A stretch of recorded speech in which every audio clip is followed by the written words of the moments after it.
Hello, loves. Excuse the sounds of the machines doing their job for me.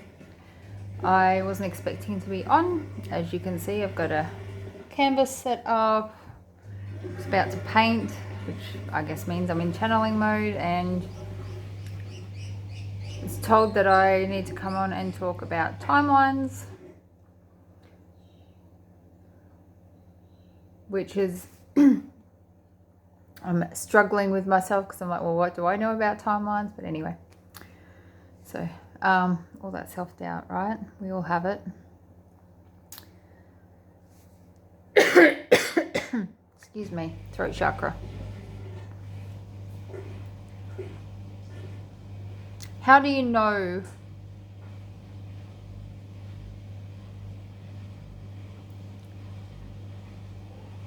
I'm looking at a tree and it's got chakras? That's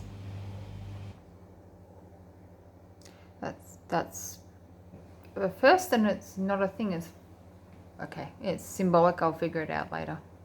So, um,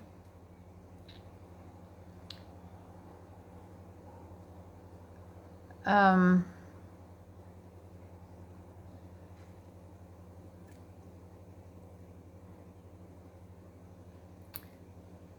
okay, so I'll just share experiences that I've had with timeline shifting.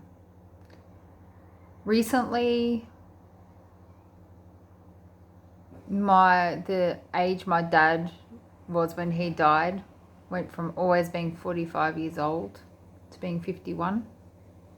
So it was consistently, he died when he was 45 until like this month. And then this month everyone's saying, and I've asked a few people now and say, oh no, he was 51.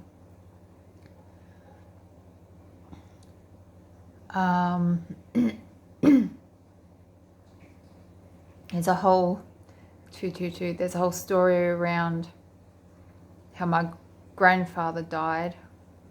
It's interesting and sad, obviously. Recently, that's changed to being my great grandfather. So not my mum's dad, but her dad's dad,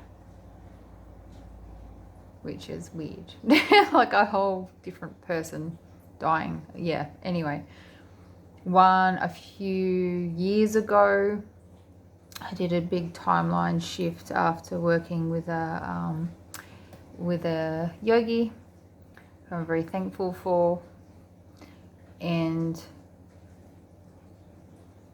my husband at the time was a lot nicer than he had been, and he was wondering why I was angry about what had happened the day before, and it's possible that that never happened to that version of him. And we went to the city, and we'd been there that week, but the car park was completely changed where we normally park, and it wasn't recent. It didn't look recent.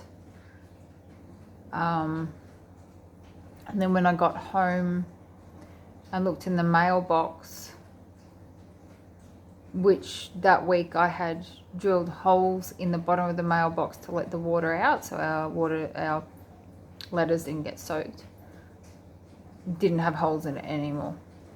I drilled the holes myself. I know it happened. So there are things like that, and things that generally people being a better version of themselves. And this is all due to the internal work that we do. And we can go up and down the register, and we can go up and down the timelines. And I know I made a dramatic leap recently. But there's the memory in ourselves, in our minds, and in our egos and our energies that doesn't trust it. It does a bit. I do. I kind of do. But I kind of don't. So there's a childlike optimism at the moment because I'm really tuned into spirit, right? But there are other times, which I don't want to tune into right now, that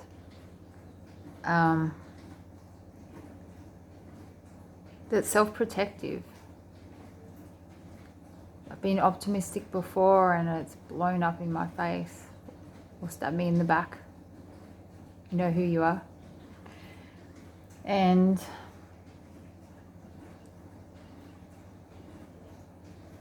that has been such a consistency in my lifetime that to have faith now, to have optimism now, is a big, big call. And there are times when there's, you know, what's called psychic attacks and that come in. They're usually before we're about to make a leap. So I've actually got into the habit of saying thank you. Thank you for showing me where my weaknesses are. But also thank you for letting me know that I am actually about to make a leap, because there is nothing in this universe going to hold me down. Nothing.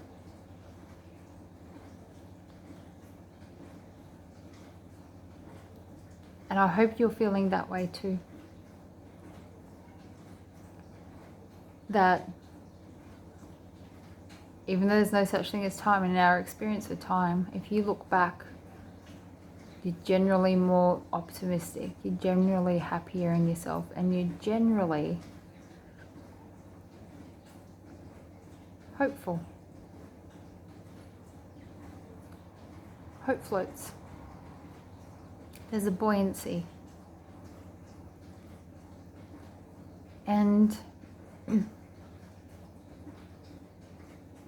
little manifestations popping in, and little moments of clarity, moments of love and joy, and yeah, friends. It makes it worthwhile. And since I'm recording this and I can feel you guys in here, I know I'm going to publish it.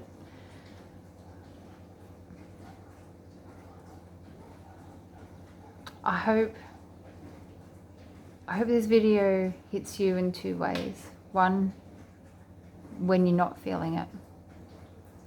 When you're at the opposite end of the spectrum to where I am right now, and you feel like there is a chasm so deep within yourself, but you're also stretched, doing the splits over a chasm, and it's just impossible. I hope you feel into this.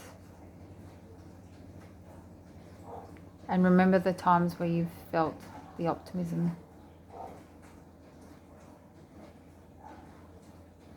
And I also hope that you see this video and you're feeling exactly the same way as I am now.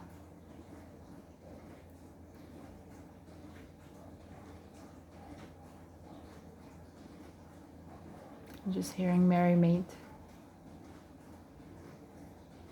The convergence of the souls. No matter the stories, no matter the parts we play. Maybe that's what the blank canvas is about.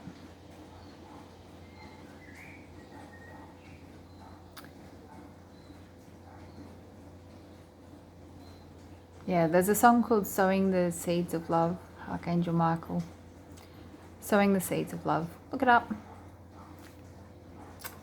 I'm going to go make my mark. See ya.